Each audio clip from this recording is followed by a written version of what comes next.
This is a rocket stove, but it's different from other types of rocket stoves because it is completely portable. It can be taken all the way apart and stored flat like this, and it only weighs a little over 3 pounds. Now, this was sent to me for free to review, but as always, you'll get my honest opinion. When you get the stove, it comes in a small bag like this, and at first glance, after dumping out all the parts, it looks a little overwhelming, but it's actually pretty easy to put together, as I'll show you. It does come with detailed instructions, and it says that the parts may be sharp on the edges because it is cut metal, so I'll be wearing gloves as I put this together. The first step is to attach the side plates and front cover to the main base plate. You'll want to make sure you place the side plate with the 2 corner hooks on the side of your dominant hand. Now, I'm right-handed, so I'll make sure this is on the right side.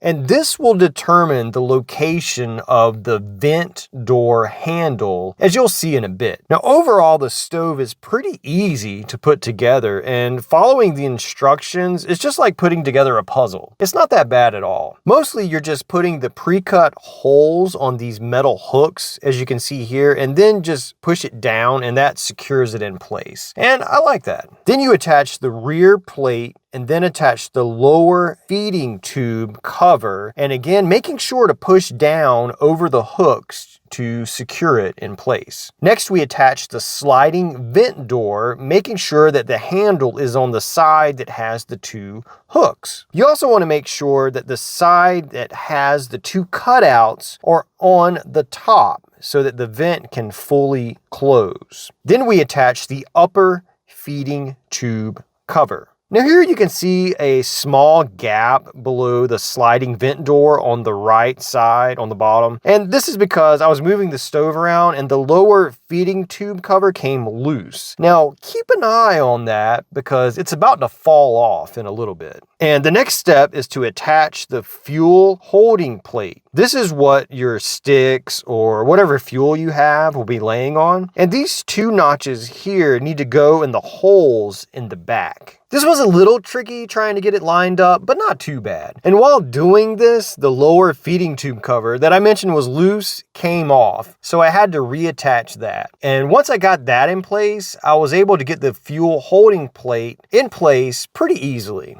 Then we attach the rear support base plate. This goes on super easy and it gives the stove extra support. Next, we attach both upper plates together and attach it to the top of the stove. So now the stove is fully assembled and ready to use. The best thing about any rocket stove is that you can use anything for fuel. Now, I just gathered a bunch of sticks around my yard, and as you'll see, these work great. The absolute best fire starter for this, in my opinion, is a cotton ball covered in petroleum jelly. So just get a cotton ball and cover it good with the petroleum jelly, place it in the bottom of the stove, and it's ready to light. And these cotton balls with petroleum jelly burn for a long time, plenty long to give you time to get your fire going. So now we're just going to add the sticks that I gathered from my yard, and it is insane how quickly this fire gets built up. So here I'm just adding more and more sticks, and that's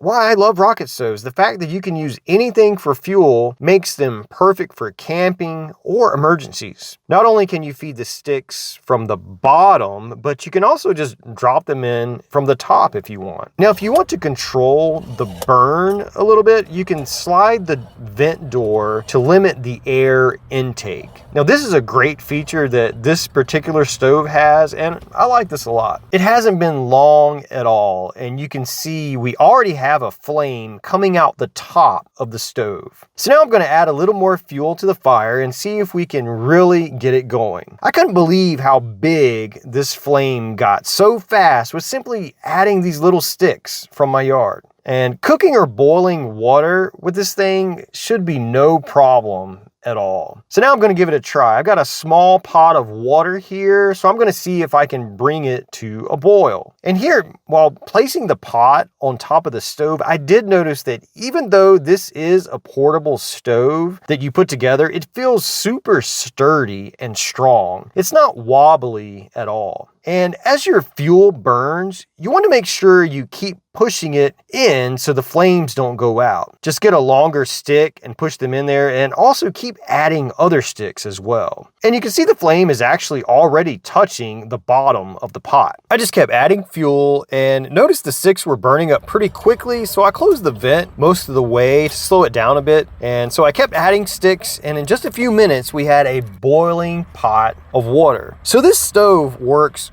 great, and I love the fact that it can be completely taken apart and stored flat. And if you're interested in getting one for yourself, I'll leave a link in the description below where you can check it out. So let me know what you think about this in the comments down below, and I'll see you in the next video. Thanks for watching.